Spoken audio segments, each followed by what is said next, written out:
Lepo pozdravljene, cenjene gledalke in cenjeni gledalci in dobrodošli na predavanjih, na katerih vam v okviru digitalnega inovacijskega stičišča Slovenije na jedrnat in praktičen način predstavljamo temeljne informacije z področja regulative digitalnega okolja, prava intelektualne lastnine, oglaševalskega prava in širšega področja prava informacijske družbe. Moje ime je Jaka Repanšek in s področji digitalne regulative, o katerih bo tekla beseda na naših predavanjih, se ukvarjam že več kot 2 desetletji. Spoznali bomo temeljna znanja širokega področja digitalne regulative, pri čemer poseben poudarek namenjamo aktualnim predpisom, ki jih Evropska unija sprejema v okviru tako imenovanega Evropskega digitalnega desetletja. Prihodnost vseh nas temelji na digitalnih kompetencah. In sestavni del digitalnih znanj je tudi poznavanje temeljnih predpisov, ki oblikujejo, usmerjajo, regulirajo in okvirjajo naš skupni digitalni prostor. V njegovem središču pa je osveščen posameznik, ki pozna vsaj temeljna pravila digitalnega komuniciranja in poslovanja, pri tem pa se dobro zaveda svojih temeljnih pravic in obveznosti.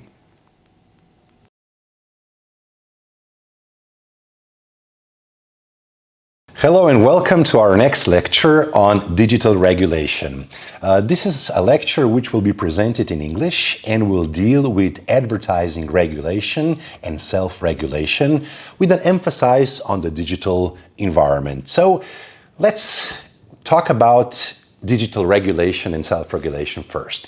The legal frame of advertising, which also covers the advertising in the digital sphere, consists of many laws, starting from the constitutional level to different laws regarding media, audiovisual media services, and of course a big and important part of the advertising regulation is also the regulation derived and enforced by the European Union. On the top of regulation, we have the Constitution. Freedom of speech, for example, is one of the fields which is regulated and defined in the Slovenian Constitution. Of course, we also have the European Convention of Human Rights and other acts which define the fundamental rights within Council of Europe and, of course, also the European Union. When it comes to legislation, which is important for the advertising world, we have to understand that the most important regulations and directives are adopted by the European Union. The European Commission prepares it, the Council then adopts it, of course with the influence of and the participation of the European Parliament. On national level in Slovenia, as well as many other European Union member states, we have several laws and other documents which define and regulate how we can advertise, to whom we can advertise, and defines limitations of advertising. Let's just mention some of them.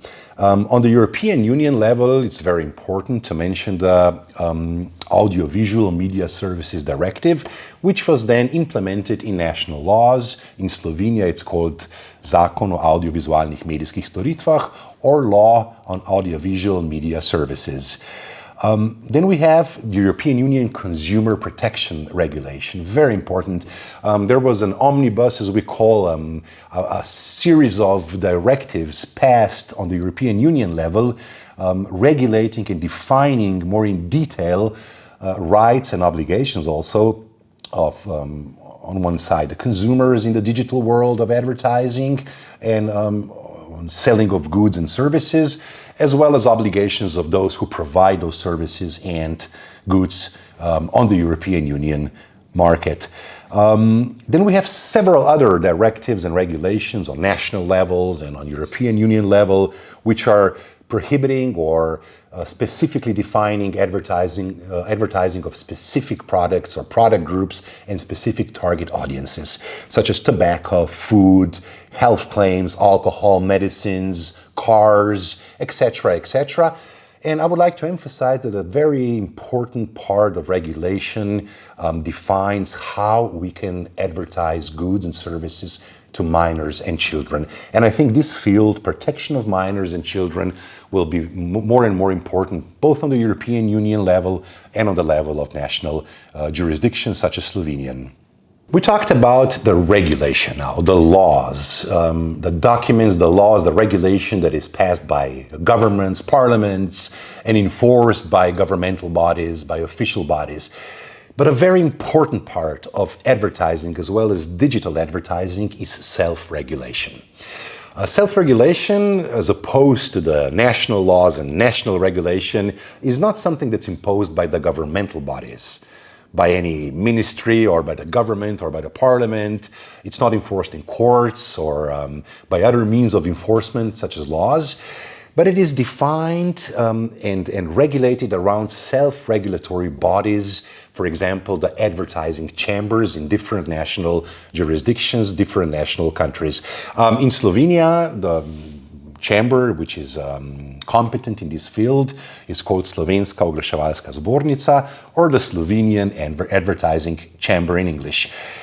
Before we go on, let's present the definition of advertising self-regulation in any field, including the digital sphere. Self-regulation is a system by which the advertising industry actively regulates itself.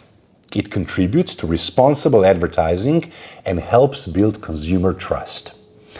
Through the oversight of national self-regulatory organizations, also called SROs, all forms of commercial and marketing communication, regardless of medium or distribution, are covered. So how does self-regulation work? How does the advertising industry self-regulate itself? Well, by first, it draws up a code or codes of standards and practices. Those are ethical codes.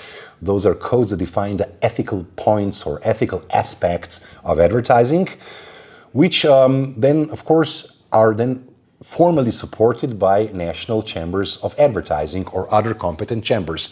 Those chambers give tribunals, advertising tribunals, both financial, moral, and practical support. The advertising industry also sets up a body to apply the code and ensure that it's properly staffed and funded.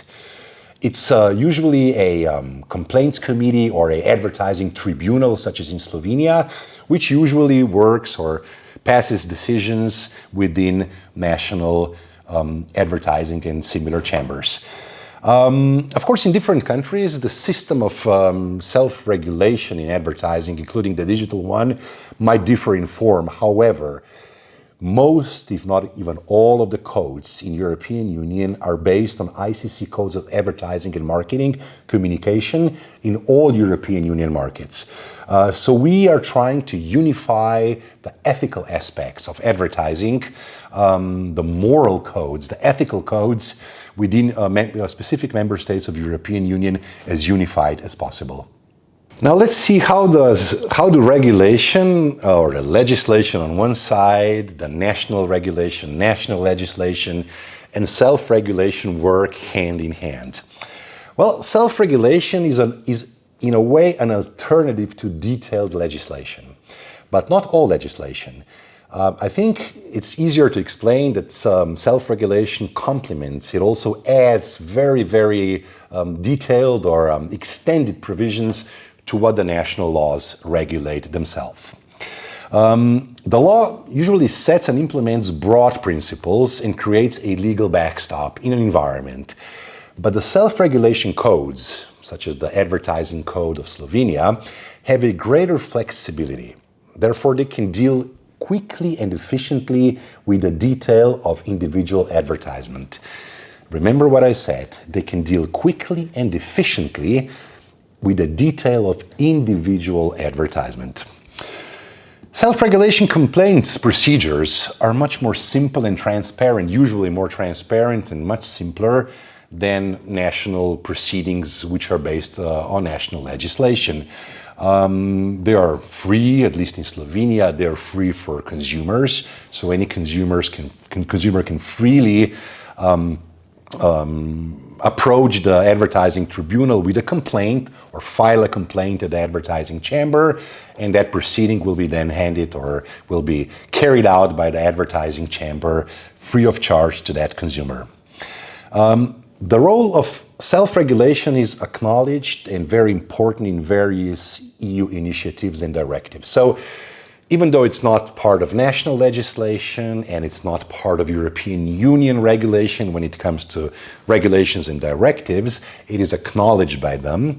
And many, many times, at least in Slovenia, national competent authorities, the inspectors, for example, in their inspection proceedings, will rely or will ask the competent advertising tribunal to participate with an opinion on a specific advertising campaign or a specific ad which was already published in the media. So why is advertising self-regulation, including the digital world, so important? Why? Well, for one, it's good for business. It builds trust. It contributes to brand reputation. And it guarantees an impartial and level playing field for all the actors in what we call in advertising the advertising triangle. The media, the advertisers and the agencies, and of course also the consumers to whom the advertising is intended.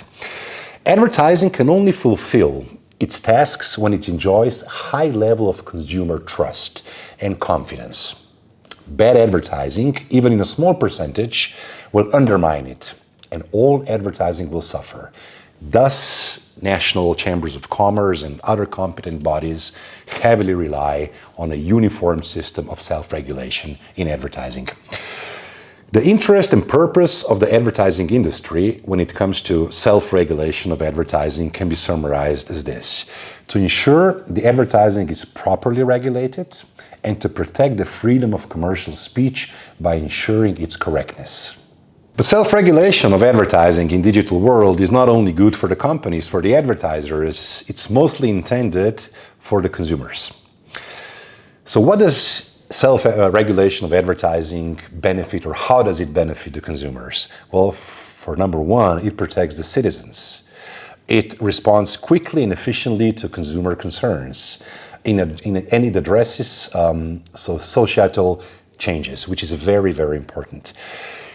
Through self-regulation, a higher level of consumer protection is achieved. There is no doubt about that.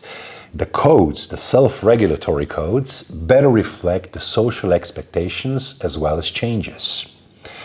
The complaint process is designed to be easily understood and implemented fast. It is designed to be easily understood by consumers, and it is processed fast. And as I mentioned in one of my earlier slides, it's also free of charge for consumers when it comes to a complaint procedure. So we found out that self-regulation of advertising is good for advertisers, for media, for agencies on one side. It is very beneficial and good for the consumers also on the other side, but it is also very beneficial for the policymakers, for the state. Why? First of all, self-regulation, as mentioned before, complements the law. It adapts to technological developments and changes in ever-changing advertising and technological and digital world, sometimes much faster than national or even supranational legislation. And efficient self-regulation of advertising also drives jobs and growth of advertising industry. Through self-regulation, some matters and concerns are better addressed than by national laws. For example, harm and offense, tackling social responsibility of advertisers. Portrayal of human beings with regard to discrimination is much easier achieved with self-regulation. For example, diversity, inclusion, stereotyping, etc., etc. And last but not least, issues regarding taste and decency of advertising, which is quite a rising concern and challenge also in the digital advertising world, are fast and easy and more transparent in a way, addressed through instruments of self-regulation of advertising. Let's address three more important elements or facts about the advertising self-regulation and how it benefits the entire advertising and consumer community. Very important information: 30 to 50% of a brand's market capitalization comes from its reputation. 30 to 50% of brands' market capitalization is thus linked to its reputation. And you can only be a reputable brand, for example, in digital advertisement, if you fulfill and abide by the rules and regulations and also the ethical standards laid down and defined by different advertising codes in a specific jurisdiction. On average, 89% of complaints in self-regulatory environment are resolved within 2 months. 89% of complaints in self-regulation are resolved within 2 months. That is a much faster resolution proceeding than when we talk about national proceedings, which can sometimes take months and months or even years. Another interesting statistical information is also that for every euro of ad spend, we generate about 7 euros for the EU economy. Every euro spent for advertisement generally generates about 7 euros of added value to the European Union economy. And a well-regulated and self-regulated advertising environment is crucial for us to achieve those numbers. So what are the key principles of self-regulation? Well, first of all, advertisement must be legal.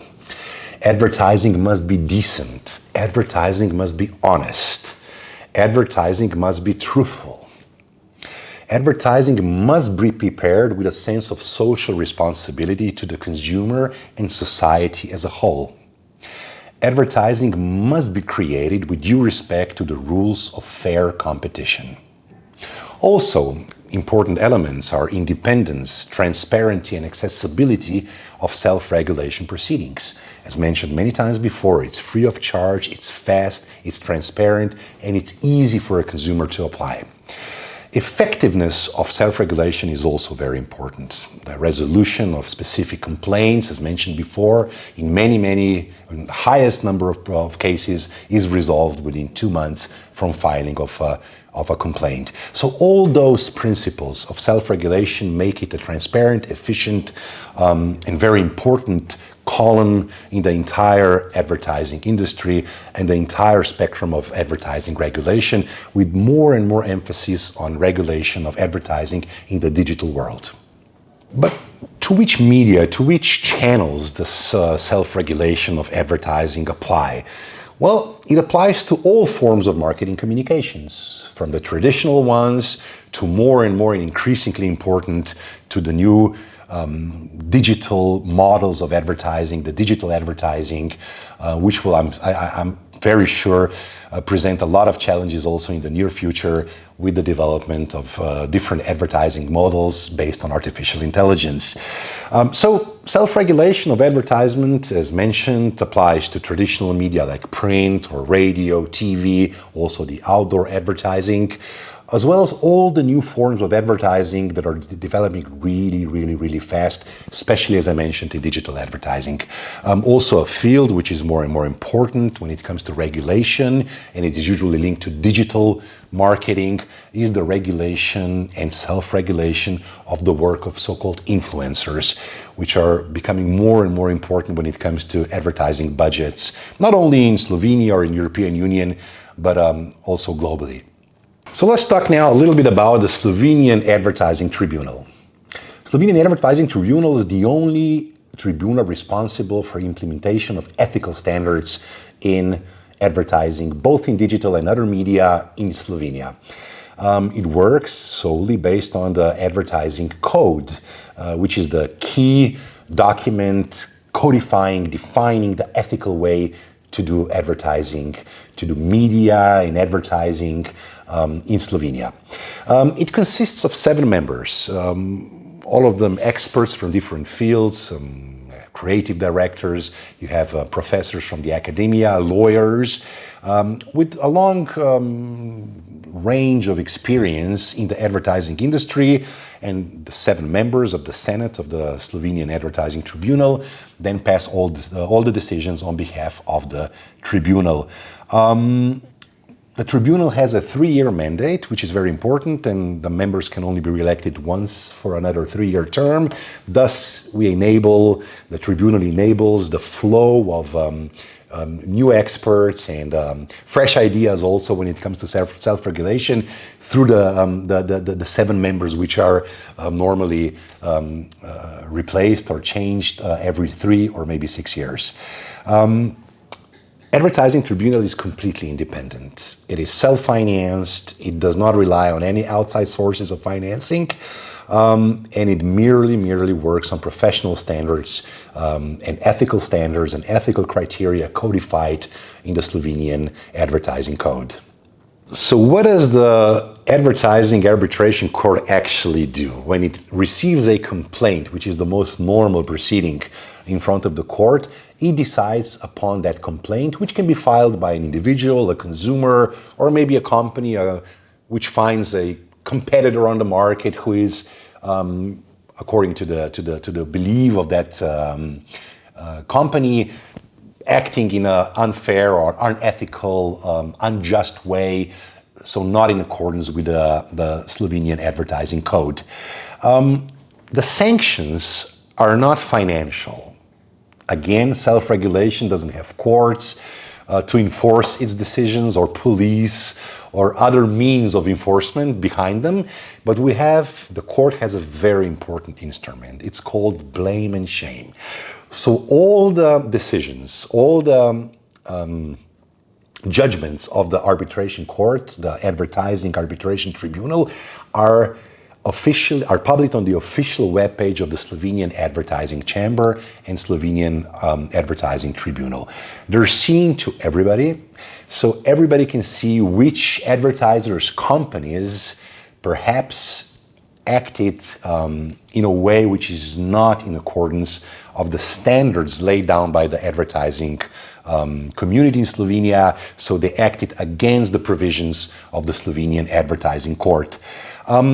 The court then, of course, when it rules that a specific advertisement is not in accordance with the code, the advertising code, can then either rule and make a public appeal to the advertiser to remove such advertisement immediately. Remove it from the media, remove it from the web, remove it from the streets, or it may appeal to the advertiser to change it, to correct it in a way that it will then be compliant with the rules and the provisions of the Advertising Code of Slovenia. But not only that, the court does not only rule in specific individual proceedings based on complaints. It also provides expert opinions on the ethical standards or ethical aspects of individual advertisement campaign in advance.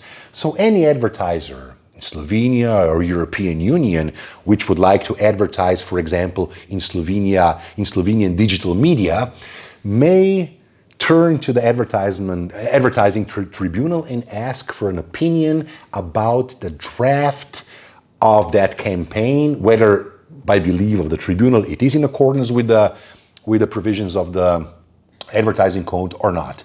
This is very, very important because a lot of times advertising campaigns are very, very expensive and they require a lot of investment, not only in financial but also in the human aspect. So a lot of problems in the later phase regarding the ethical aspects of an advertising campaign can be resolved in advance by turning to the Advertising Tribunal for an opinion on whether the tribunal believes that such a draft advertised ad will be compliant with all the standards of ethical advertisement in Slovenia and broader.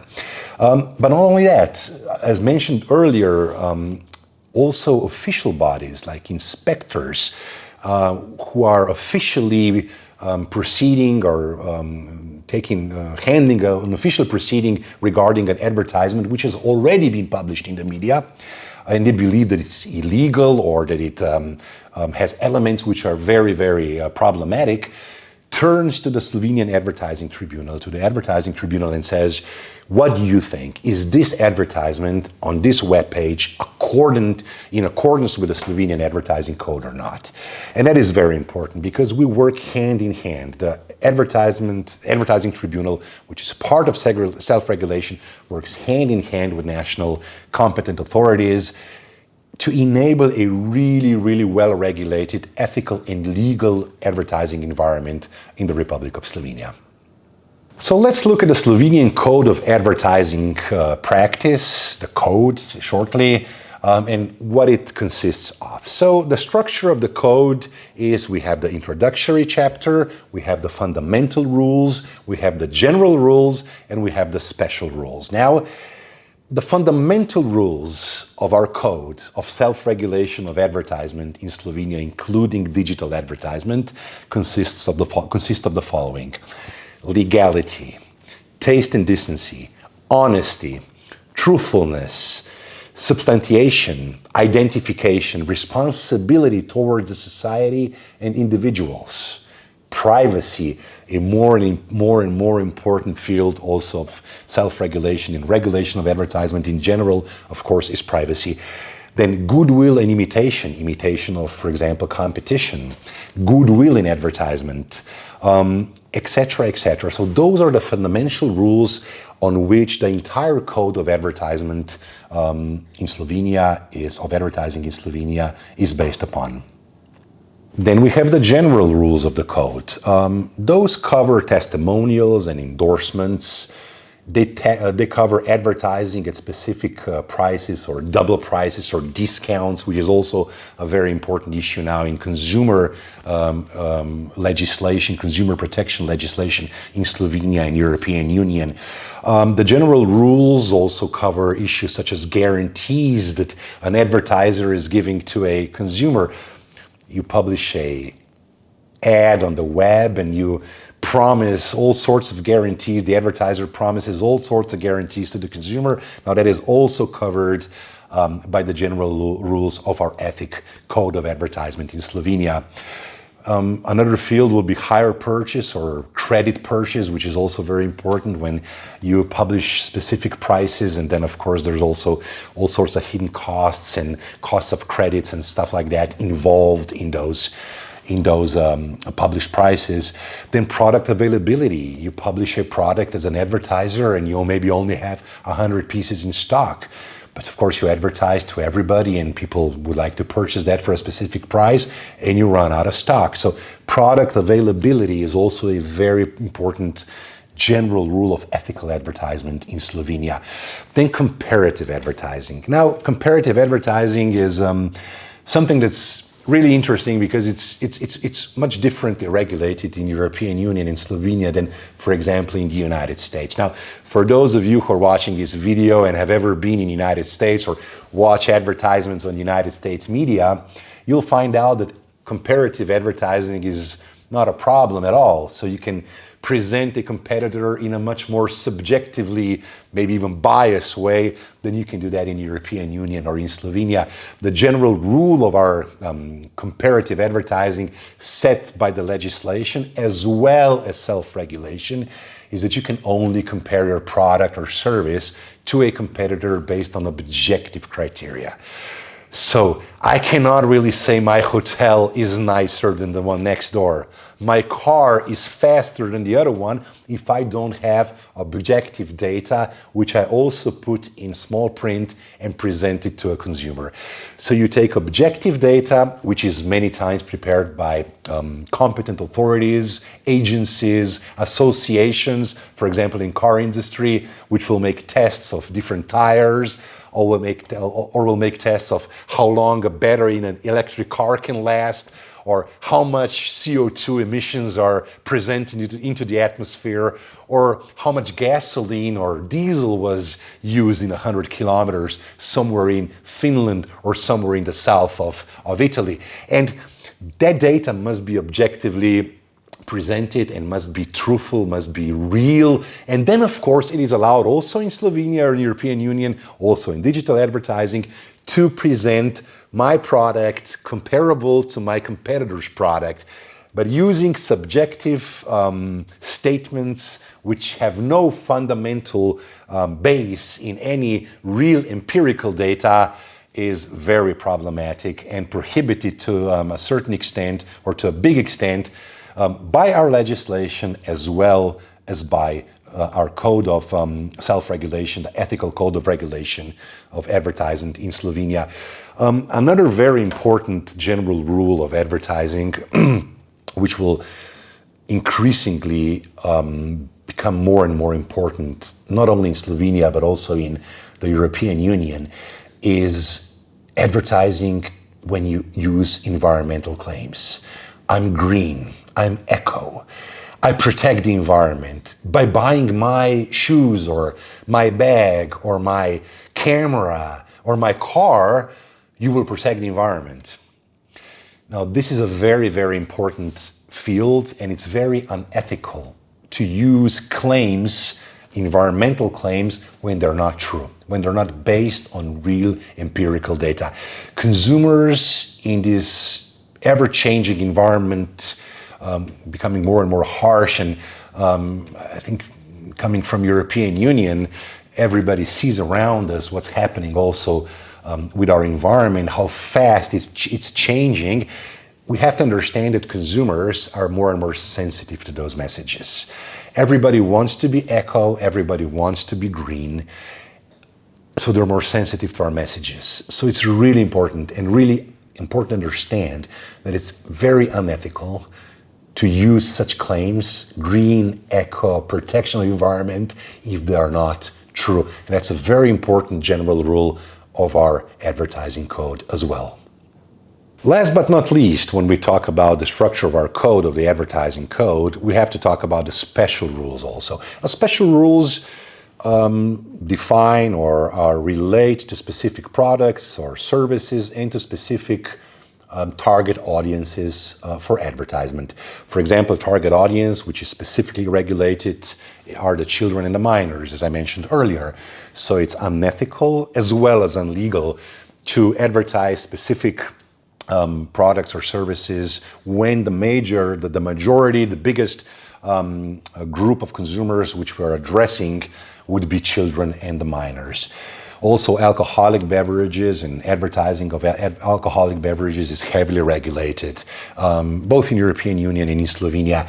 Now, it's fair to note here that the biggest regulation, the strictest regulation when it comes to special rules, both in national legislation and in self-regulation when it comes to advertising, and the special rules relates to the so-called linear televisions. So the televisions which broadcast their program as a single broadcaster in a linear way with a program that runs from the morning to the evening, and they still have the biggest chunk of advertising revenues, not only in Slovenia, but generally in European Union and elsewhere. So those are the most regulated, are the classical television, if I may say so. But increasingly, in Slovenia and the European Union, we are seeing more and more regulation of also digital advertisement. So advertisements on web pages, audio-visual media services, which are not classical television, such as video on demand, subscription video on demand, which in the past were almost not regulated or the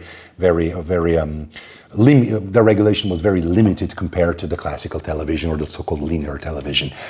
So we will see in the digital world of advertising more and more rules which will be similar to the rules of regulation of advertising of classical television. Now also, medications and medical devices are also specifically regulated when it comes to advertising. People are more and more vulnerable. After the COVID crisis, after the pandemics, people became more and more sensitive also to advertisement of medications and medical devices. And that is a very important field also from the aspect of ethics. When people are vulnerable, as the case was during the COVID crisis, they were more inclined to spend a lot of their family budgets on buying things, medications, additives, whatever, that make them believe they will be actually healthier and get through the pandemic easier. And it's very unethical to address such concerns of consumers in an ever-changing world when it comes to advertisement of such products which are related to health and medications. In general, Advertisement of so-called healthy and beauty products is also specifically regulated by special rules of our code. Again, people are more and more sensitive when it comes to healthy food, to beauty products, to all sorts of things that it can do to a consumer to make his life easier or more beneficial. But a lot of times that advertising, of course, is not truthful, and it's very unethical. So the special rules also regulate the messages to consumers, for example, on a web page where you advertise a healthy product or you advertise some sort of a beauty product to a consumer. Gambling and games of chance are heavily regulated in most jurisdictions of the European Union. They are generally not part of what we call acquis communautaire, or the supranational European Union law, but they're left to the national legislations to regulate online gambling, which can be betting or can be classical gambling. Now, a lot of problems are derived because more and more gambling, poker and games of chance and betting and sports betting is being moved to the virtual world, to the online world, and a lot of problems regarding jurisdiction of enforcement of decisions against such regulation, such advertising are arising in European Union. This is a very important field also. A lot of advertising budgets are spent in this field, but it is also in Slovenia specifically regulated by special rules, by legislation which prohibits advertising of online and other games of chance which do not hold a valid national license in the Republic of Slovenia, and it prohibits such advertising per se. So it's not allowed to advertise at all any game of chance, which can include classical games or betting, sports betting, in the Republic of Slovenia if a company doesn't hold a valid license. Of course, this is a big and complex issue in European Union. It could be a topic of a completely separate lecture. Also, to mention political advertising. Political advertising is also specifically regulated.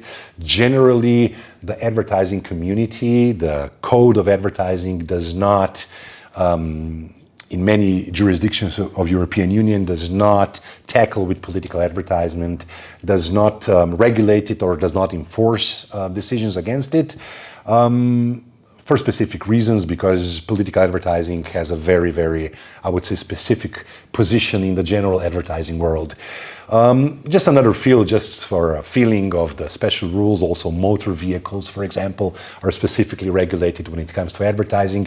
If you advertise a specific electric car or diesel car or gasoline car, there are specific rules on the data that you must publish in small print, which is visible to consumers on every advertisement. And of course, those mostly deal with environmental issues when it comes to motor vehicles. So the CO2 emissions and similar information must be presented as a special rule to all the consumers when you advertise motor vehicles. Those were some examples of the special rules of self-regulation of advertisement, including the digital one in Slovenia. First case we're going to look at is a case which deals with taste and decency and social responsibility. As ruling number 297 of the Arbitration Tribunal of the Slovenian Advertising Chamber. Now, as you see on the webpage, I think the picture tells the story by itself. And of course, somebody, a consumer, filed a complaint against this advertisement. And of course, the Arbitration Tribunal had to decide upon the claims, upon the reasoning which was presented in the complaint by the consumer. The consumer claimed that this advertisement that you saw on the picture allegedly breaches Articles number 2 and Article number 7 of the Code. It's offensive by the opinion of the consumer. It's an offensive advertisement. It's demeaning ways portraying a woman in this advertisement. There's also a lot of sexual objectification of a woman present in this advertisement. And the complaint also states that the advertisement at least approves, if not even encourages, violence against women in advertisement, of course. Now, The code has a few articles which deal with the issues of taste and decency and social responsibility in advertisement. And this is a very, very important topic. And I would say that a large percentage of the cases, the arbitration tribunal of the Slovenian Advertising Chamber actually deals with issues such as social responsibility, taste, and decency. Now, article number 2.3 states the following. Advertising should not challenge the self-evident equality between genders and portray men, women, or children in an offensive or demeaning way. Article 7 further defines responsibility towards the society and individuals. It states the following. Advertising should conform to the requirements of the cultural environment. It should not provoke the public with aggression or poor taste, upsetting scenes or expressions, etc. Furthermore, advertising should not contain elements that could trigger violence or antisocial behavior, harassment, bodily harm, or property damage. Motives that depict any kind of violence or vandalism, harmful or unhygienic habits, or irresponsible behavior, such as smoking or drinking, theft, drug consumption, etc., are also prohibited.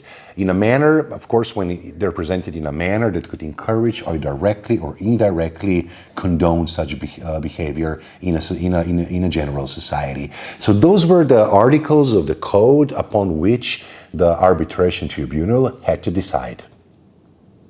So after we checked the regulation and the basic rules of self-regulation of advertising in Slovenia, it's time for us to look at a few specific cases which were already resolved by the advertising tribunal. Now, all of those cases are publicly available on the webpage of the Slovenian Advertising Chamber, and it's the easiest way to understand how the advertising tribunal actually works is by looking at a specific complaint and then the proceeding of our decision and then the final decision which is made upon the complaint. The arbitration tribunal in this case decided that the complaint was upheld. So the complaint was substantiated in a correct way. There was a breach of the code. Now, key breaches of the code, key articles which were breached in this case of the code were Article 2.1, 7.1, and 7.4, the articles that I quoted a few minutes earlier. The arbitration tribunal ruled that this advertisement that we're talking about is portraying a woman in an offensive and demeaning way.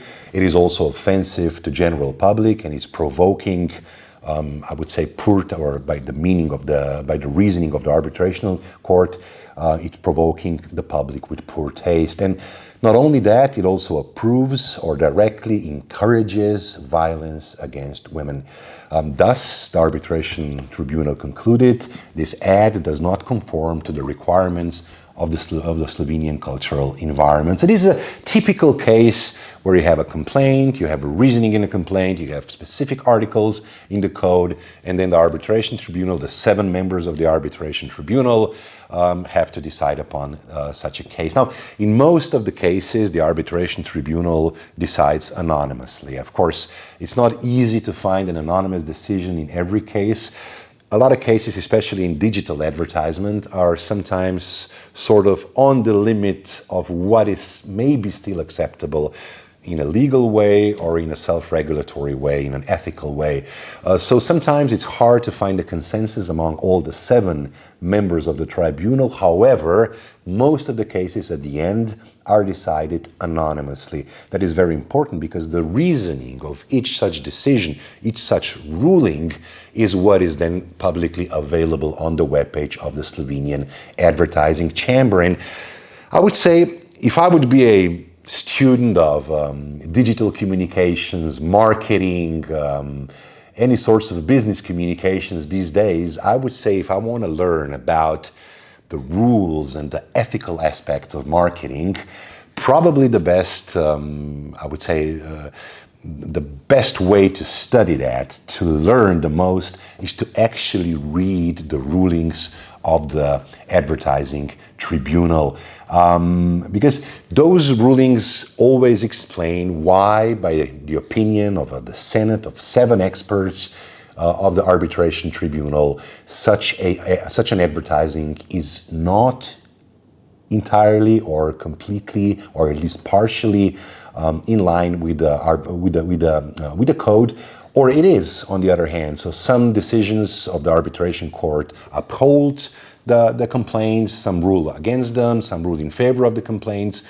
And then also, we didn't mention this earlier, there's also another step, a second step of ruling possible. So there is also a secondary complaint proceeding. So if either of the parties is not happy with the first instance ruling, there's always an option to file another complaint to the second instance, which then again decides upon the facts which were presented by both parties. So by the party who's complaining, which is usually a consumer, and by the advertiser or the agency or whoever is representing the advertiser, which published a specific advertisement in public.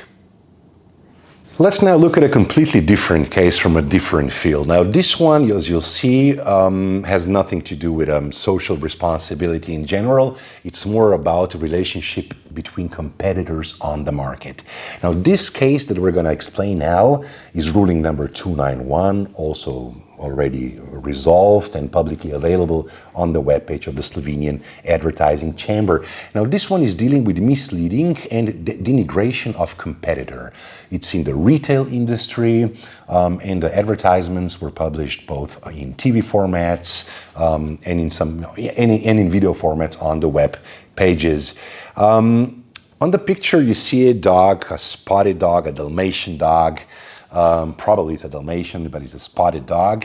And the competitor of Slovenia's largest retail company, used this advertisement to say to the consumers, you know, dots are not so important, change the dots to something else. We have a better payment and rewarding system for our consumers. Now the dot translates into pika in Slovenian, and pika is a very, very broadly known term and marketing brand used by Slovenia's largest retailer.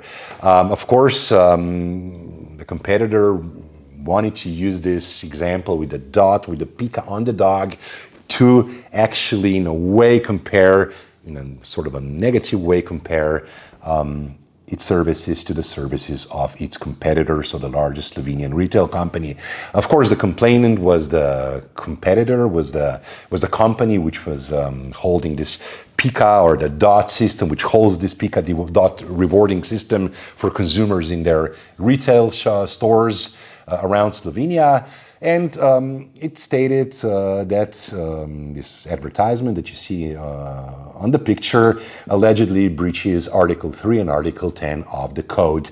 There's elements of misleadingness through unfair and denigrating portrayal of legitimate market practice of competitor, which is clearly easy to define. So collecting of points as a reward system in retail sales, and spots as part of a consumer fidelity program.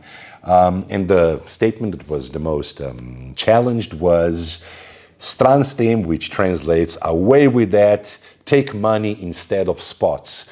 Vzemite denar namesto pik, take money instead of spots, away with that. So the spot-based rewarding system is something you should throw away and take our system, which is much better, claimed the advertiser. Now, Articles 10.1 and 10.2 are very important in this case, and also a lot of times applied in digital advertising. Now, they state the following: advertising should not depict competing products, brands, or adverts in a demeaning, dishonest, or subjective manner. As you remember, a few minutes ago, we were talking about comparative advertisement, which is partially allowed when it's objectivized in Slovenia and most of the countries of the European Union, as a part to advertising, which is much broadly allowed when it comes to comparison of competitors in, for example, the United States. Likewise, advertising in Slovenia, when it comes to the ethical aspects, of course, may not suggest or promote their ridicule. Objective comparative statements are allowed, providing they are based on facts. So they have to be based on facts. Nonetheless, adverts that contain comparison to recognizable competition should not attack, denigrate, or underestimate competing products, brands, companies, their distinctive features, activities, or business circumstances. Now, before we move on to the next slide, let you guess for a few seconds, how do you think that the Advertising Tribunal ruled in this case? Well, the ruling was upheld. Again, the same, similar as in previous case we presented. So the complaint was accepted as such by the Advertising Tribunal. And key arguments from the justification of the ruling of the Arbitration Tribunal state the following. Competitor is clearly identified through referred practice of consumer fidelity program, SPOT, which is a registered trademark from the biggest Slovenian or one of the biggest Slovenian retailers. Does the Slovenian market SPOT or Pika in Slovenian in category of consumer fidelity program is not a generic word as it might qualify in other markets around Europe or around the world. Advertisement, in this case, based on the opinion of the tribunal, unduly portrays competitors' legitimate market practices in a demeaning way. Therefore, it is in breach of Article 10 of the Code. So this is a very different case than we saw in the previous slide, but also very important because it deals with relationships in digital advertisement and other forms of advertisement between competitors, between competing companies, which sometimes, of course, try to use elements that refer or relate to competitors in a way that they would like to portray their services or goods as better, as more favorable to the consumer.